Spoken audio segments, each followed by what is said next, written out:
Hello, my monstrosities. Hello once again.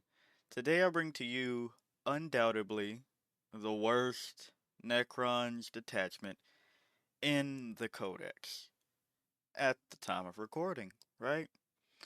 I've talked about this before, into which I was so bold as to put on the thumbnail something like Catan can't save them or save this.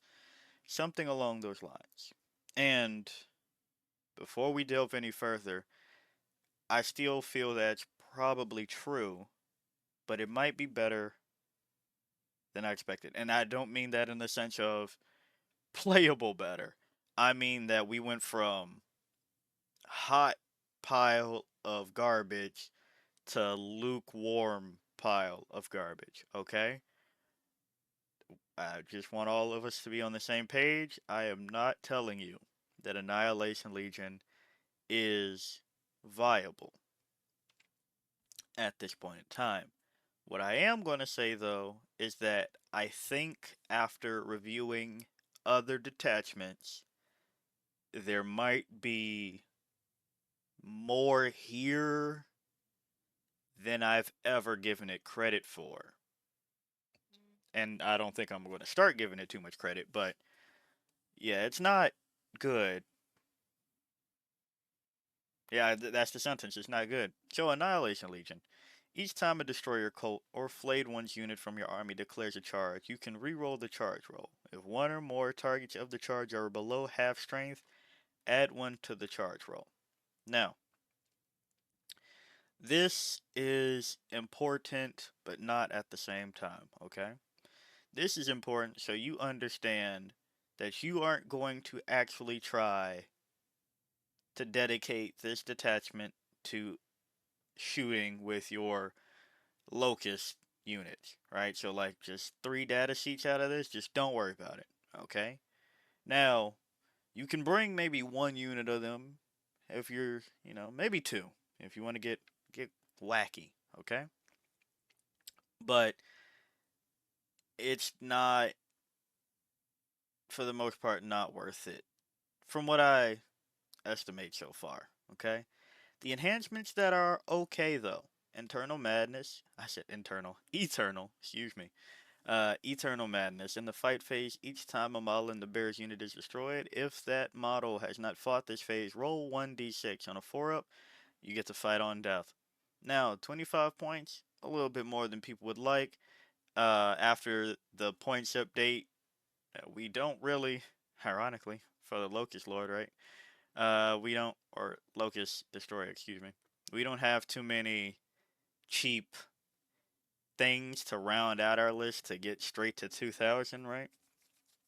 Um, and also, fight on death is good for units that one are good at fighting, but also good in the sense that Necrons can reanimate. So this is a little bit of banger value, assuming you can, get things into the right situation.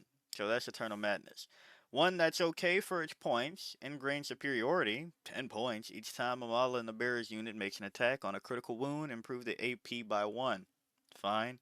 Soulless Reaper doesn't really help your game plan, so we're going to skip over that, especially because it directly contradicts one of the stratagems. But also, Eldritch Nightmare is okay for 15. At the start of the fight phase, each enemy unit within engagement range of the bearer must take a battle shock test. Now, you are Necrons. Don't worry about battle shock test too much, but it is a way to turn off stratagems, possibly. And again, it's 15 points. We don't really have too many things to round out the list. Now, for the stratagems, this is where I had a bit of a, okay, I guess they're better than I want to give them credit for. I've repeated that a few times, but just to drive it home, it's not the worst. They could be worse. We've seen some pretty bad stratagems, and I'm now convinced that the only thing that is wrong with Annihilation Legion, I shouldn't say the only thing, but the main thing wrong is the detachment rule. if you act like this isn't here for most things, like re-rolling a charge roll is fine. Below half strength is a bit much. Like if that was starting strength, we might even be cooking at that point, right? But just act like that's not here for the vast majority of things. However, when you have something like Mask of Death, you can make your Destroyer Code or Flayed ones -1 to hit roll. This is where we get to me unlocking ideas. Not to say that I've figured this detachment out fully, but ideas. I looked at the units in here and came to the conclusions of wait, this is kind of like Vanguard Onslaught meets Unending Swarm Tyrannage in a way, just by detachment rule. Um, and then you also look at something like Skitarii Hunter Cohort because of the things that are there.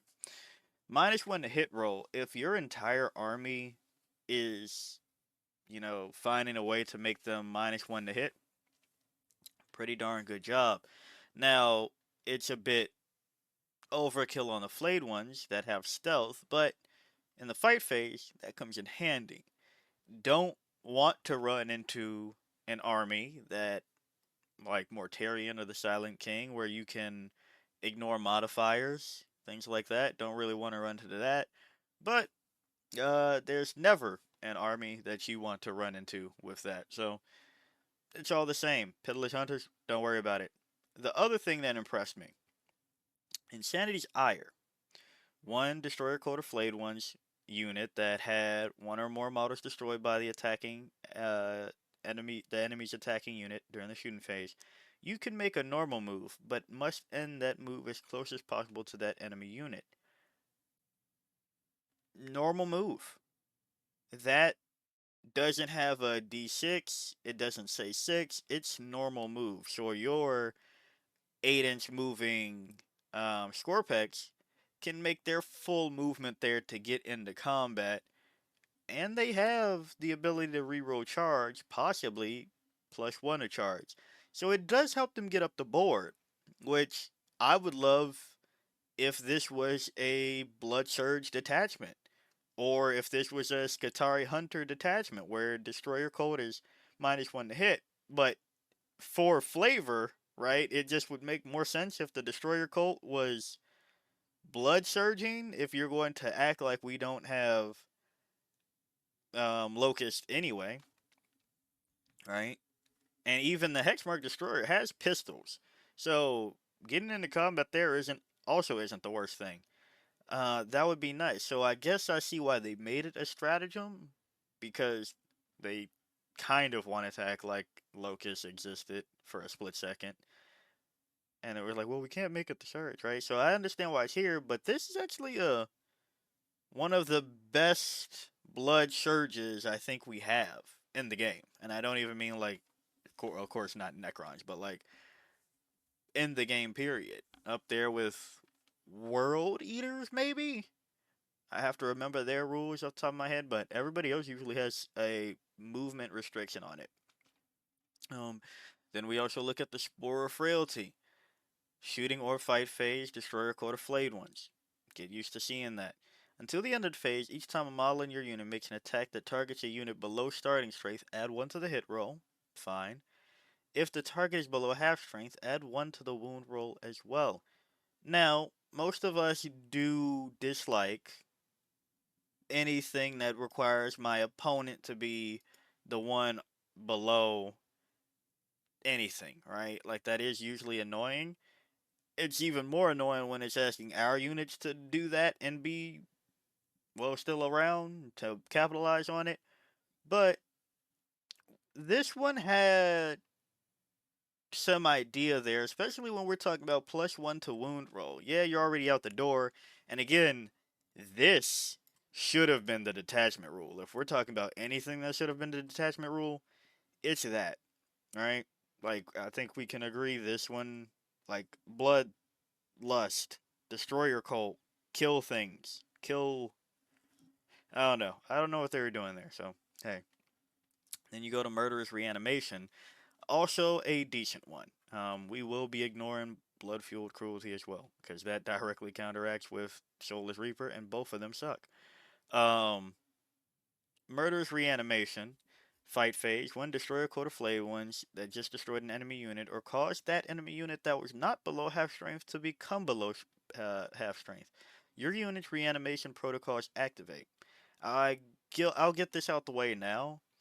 I've been thinking about adding Reanimator to try with this list as the theory craft in a situation, because there's only so much learning you can do with just not a great detachment, I guess, and losing on that front.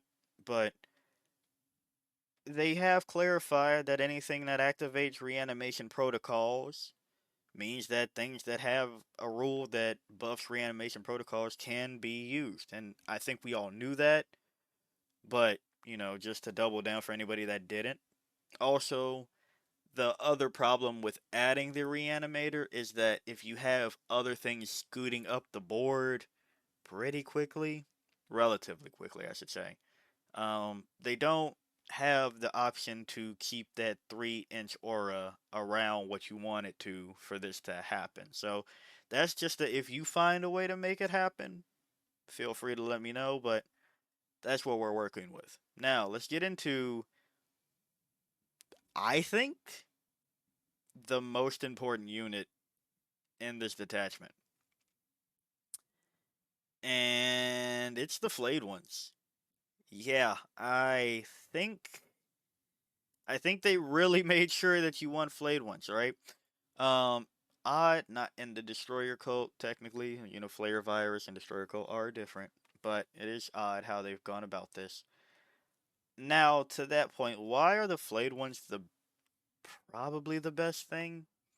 Well, they have a 5-inch move, T4, 4 save, 1 wound, Flare Claw, sustained hits 1, twin linked, melee, 4 attacks, hitting on 3, strength 4, AP1, damage 1, Flesh Hunger. Each time a model in this unit makes a melee attack, if the target of that attack is below half strength, a successful hit roll scores a critical hit, excuse me.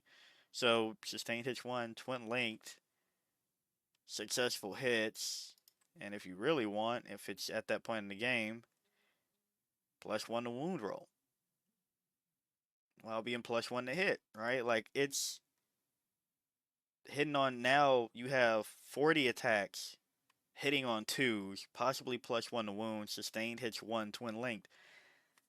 Now, can you get all of them into combat at once? Uh, Maybe.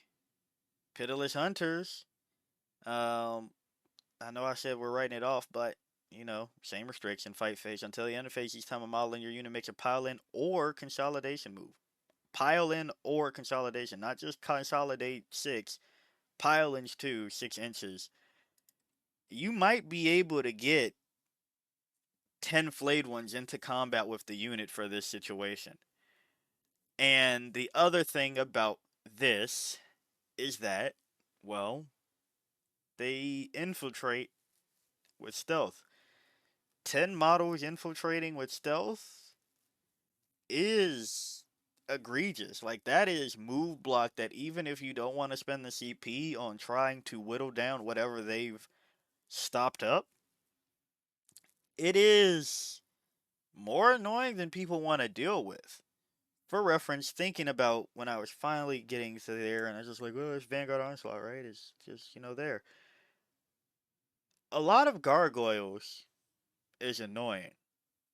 Hernken Jaegers are annoying. The reason well, I guess I'll save that for later, but like,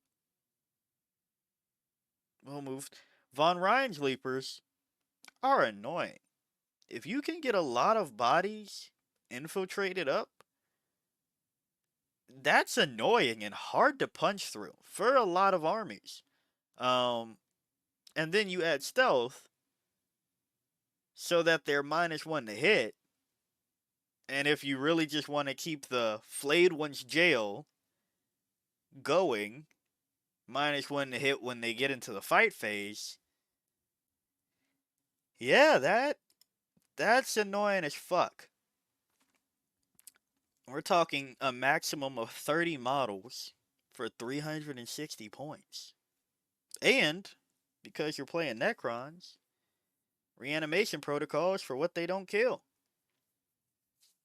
So I'm not saying that you should put a lot of stock into them, but 120 points for 10 models that infiltrate, do stealth, sustain hits one twin linked is better than some armies have it.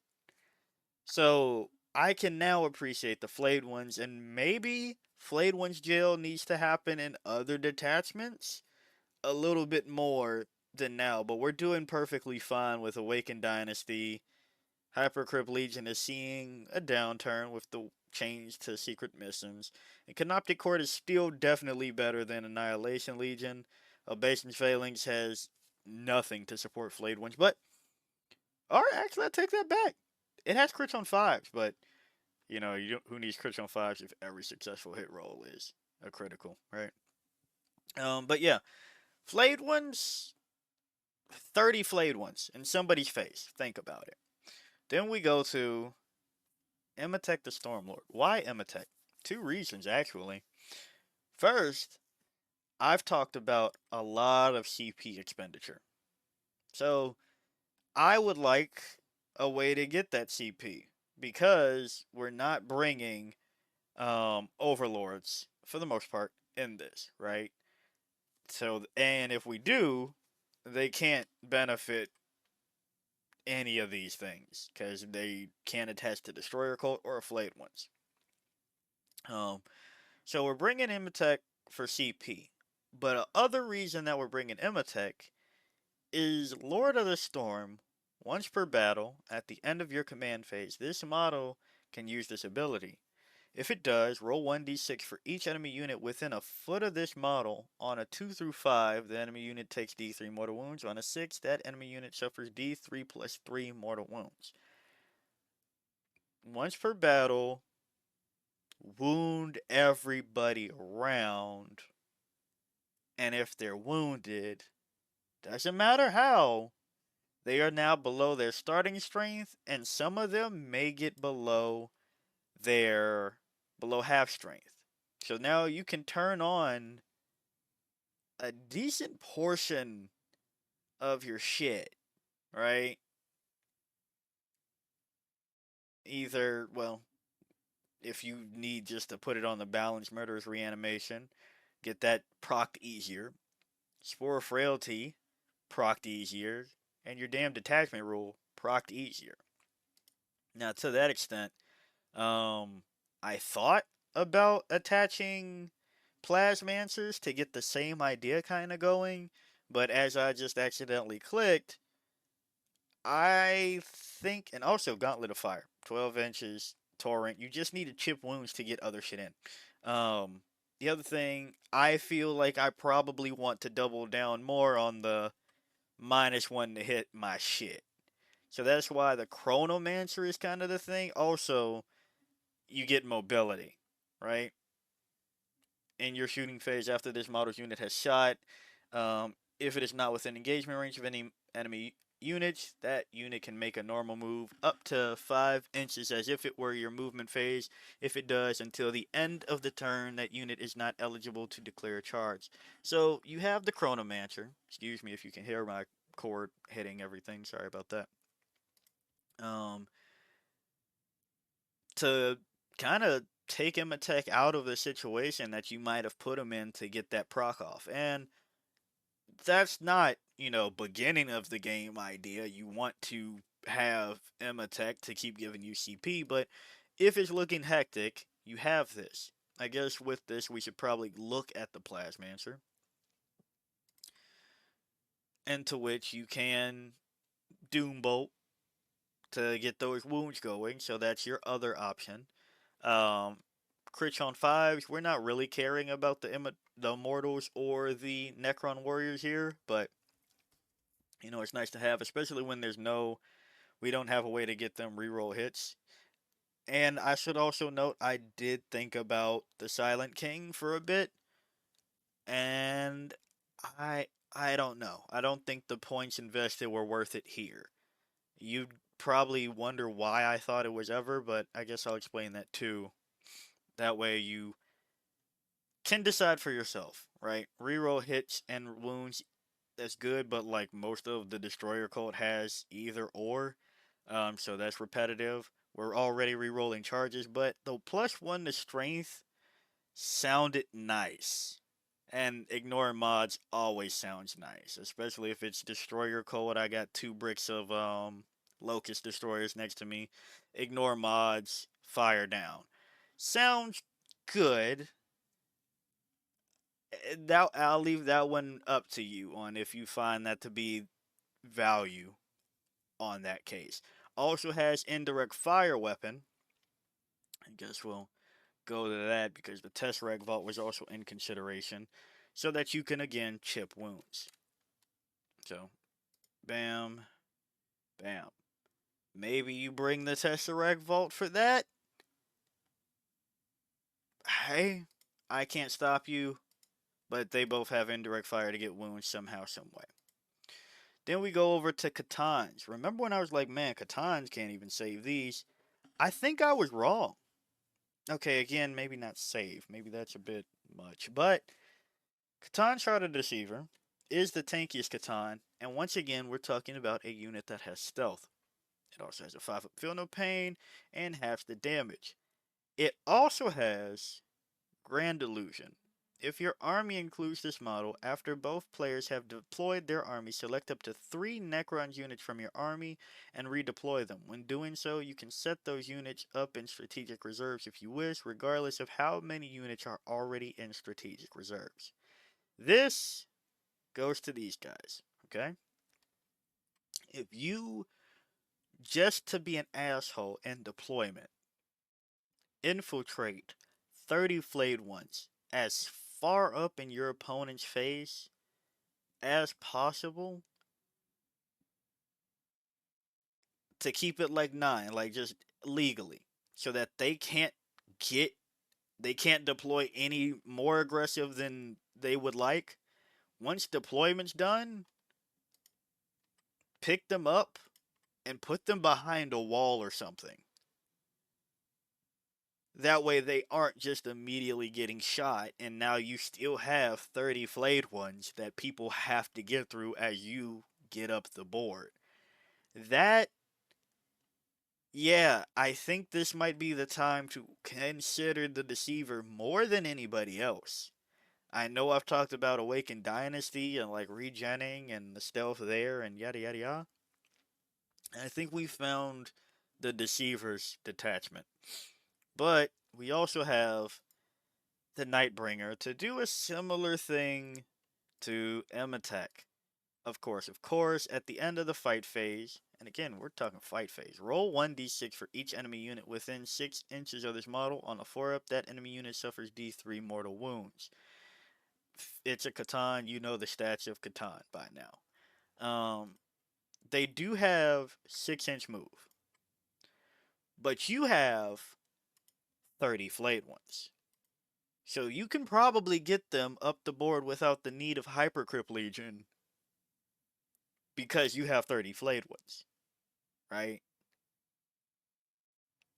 Yeah, that's where we're going with this. And this provides a nice punch to do whatever you need. 18 inches. We got actually decent weapons on the Nightbringer. Not so much the Deceiver, but again, we just need some wounds more than anything. So I think I might have lied. I think the Catan do save the detachment. Save the hopes of the detachment, maybe. And this is to say, you could take out both Catan and put the Tesseract Vault we just talked about. Maybe you feel that 30 flayed ones will give you enough room to push a Tesseract Vault into the middle of the table to turn on the rest of your army. Fair play. But after you have the Catans and or Tesseract Vault, you need to play with your detachment rule again. So we're going to the Scorpec Lord. This is probably who you thought I was going to say is the most important into this detachment. Can't blame you because I would have agreed until recently. Score pick Lord, T7, 3 up save, 4 up invuln, 7 wounds. Has a ranged weapon, who gives a fuck? Has 2 melee profiles. And this needs to be kept in mind that I see some people play it wrong every now and again. They don't have extra attacks. You are picking one or the other. This is essentially saying strike or sweep. You have to pick. If you want flinching claw, 8 attacks hitting on 2, strain 6, AP 1, damage 1. Or if you want hyperphased harvester, 4 attacks hitting on 2s, 10 attacks, AP 3, damage 3. While leading a unit, melee weapons have lethal hits for everybody. Crimson Harvest, each time this model ends a charge move, select one enemy unit within engagement range of this model and roll 1d6 on a 2 through 5. That enemy unit suffers d3 mortal wounds. On a 6, that unit suffers d3 plus 3 mortal wounds. D3 plus 3 mortal wounds, D3 plus 3 mortal wounds. Maybe that was supposed to be a hint. Yeah, Scorpex, do damage. And this is who you're putting the detachment, the enhancements of Eternal Madness and Eldritch Nightmare. Though that's who this goes on. I don't think I need to say much more than that. It's Destroyer Cult. You're getting all the benefits. The low volume of attacks is a bit unfortunate. In the last one that I made regarding Annihilation Legion, I talked about how I would have really liked if things had sustained, but the flayed ones have sustained, so they couldn't really do that unless they said kind of like a dread mob rule if you already have sustained hits from some way. Same thing with, sorry if you can hear my background. Same thing with the Locust, yeah. Do do do. Boom boom boom boom boom. There we go. Sorry, heavy. I thought I clicked heavy the first time and blanked. But yeah, if they would have been like, if you can stack sustain, if you have two sources of sustain, like you have two sources of hazardous, it's um, maybe sustained on 5 or something like that, instead of going to sustained hits too. That would be nice, but they didn't go that route for some odd reason. But here we are. So yeah, Scorpec Lord, the Scorpec Destroyers. Whirling Onslaught. Each time a model in this unit makes a melee attack, reroll a hit roll of 1. If this unit made a charge move this turn, you can reroll the hit roll instead. 4 attacks hitting on 3, strain 7, AP 2, damage 2. Plasma Sight. Once per battle for each Plasma Sight this unit has, when this unit is selected to fight, you can use this ability. If you do, until the end of the phase, melee weapons equipped by models in this unit have the Devastating Wounds ability. Again, it's kind of odd they've done this. T6, 3 up save, 3 wounds a pop, up to 6 models in the unit. That they didn't find a way to get sustained. Instead, they gave lethals, which directly fucks over death wounds. So it was just, I'm not quite sure what they thought they were doing here. Like, if anything, maybe just to fix it, Scorpec Lord gives sustained. Because sustained in dev wounds makes a lot more sense than lethals in dev wounds. Like, I understand the, oh, but they're lethal, they're killers, you'll get there. Um, but if we're talking bloodlust, kill everything, sustained is just fine too, to just quote unquote be berserk about. But that's more of a what they should fix, can fix, might fix. They won't fix it. Who am I kidding? Eh, you know what? Maybe. I'll be a little bit better than that. They have people giving them input, so maybe. But yeah, that's, you're bringing destroyers, and you're probably bringing 2 bricks as the counterpunch after the Katans get up the board and get killed. After people have punched through 30 fucking flayed ones, you have your score pick destroyers as the coup de grace.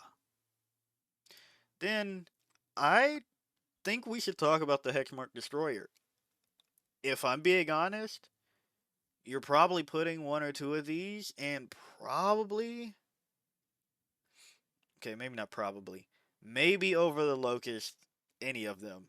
and probably over the Ophidian destroyers, which is odd because like they go up and down. I guess the one-time rulers on the hex mark are a bit better. So T5, 3-up save, 5 wounds. And Mythic Disintegrator Pistol ignores cover, 18-inch range, 6 attacks, hitting on 2, strength 6, AP 2, damage 1, a deep striking lone up. Why does that matter? Well, like I said, we don't want to get hit. So if we're lone up and have a range of an 18-inch weapon, we're doing better. Then you have inescapable death. Once per turn, one unit from your army with this ability can be targeted with the Fire Overwatch stratagem for 0 CP, even if you already used this stratagem on a different unit this turn, or this phase. In addition, each time you target this unit with the Fire Overwatch stratagem, while resolving that stratagem, hits are scored on unmodified hit rolls of 2 up.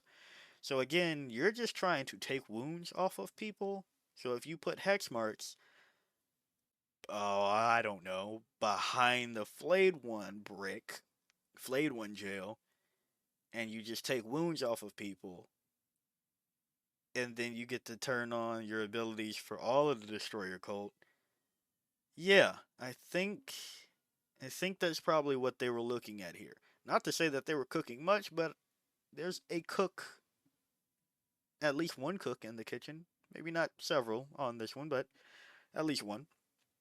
And then we go to multi-threat eliminator. Also good for what we're doing here in Annihilation Legion. Once per turn in your opponent's shooting phase, when an enemy unit makes a ranged attack that targets a friendly Necrons unit within 3 inches of a model with this ability, after that enemy unit has shot, one model with this ability that is within 3 inches of the target can shoot as if it were your shooting phase, but it must target only that enemy unit when doing so, and can only do so if that enemy unit is an eligible target. Yada yada yada. Somebody shoots your guy, you shoot them with a Hexmark Destroyer. Plinking wounds after you've already overwatched, cool. Right? Just you're trying to weaken people so you can send in your score packs. Maybe you did it in a way that it was like, all right, 10 flayed ones, 10 flayed ones, 10 flayed ones. Something like that. Maybe that's it. Final huzzah after some wounds got plinked. You shoot them out the sky with the locust if you did decide to go that way with it. It's not a lot of play, but I think it's more than nothing, right?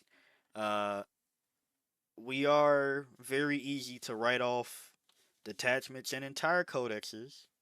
Please see GSC. I won't stop with that one because it was funny that my friend said it wasn't too bad when he looked at it. And everybody's like, oh, it's horrible. And here we are where nothing really changed with them. People just finally read the book. Their points did go down, but they were already doing good before the points went down.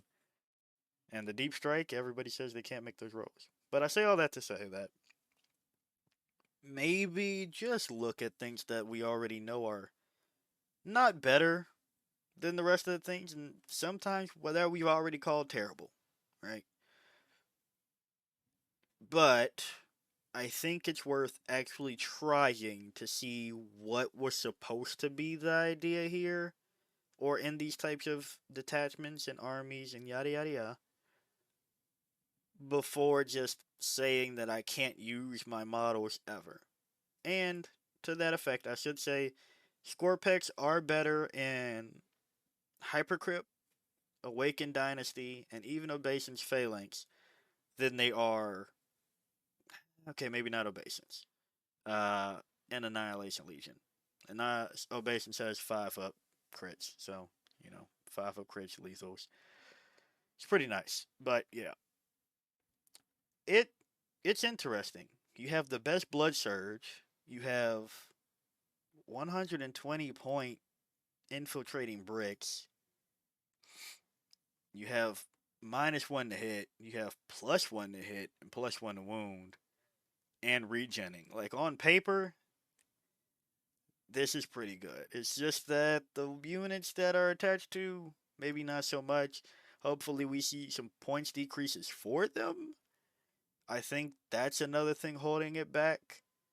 But at the same time, 180 points isn't that bad for what a score pick can do.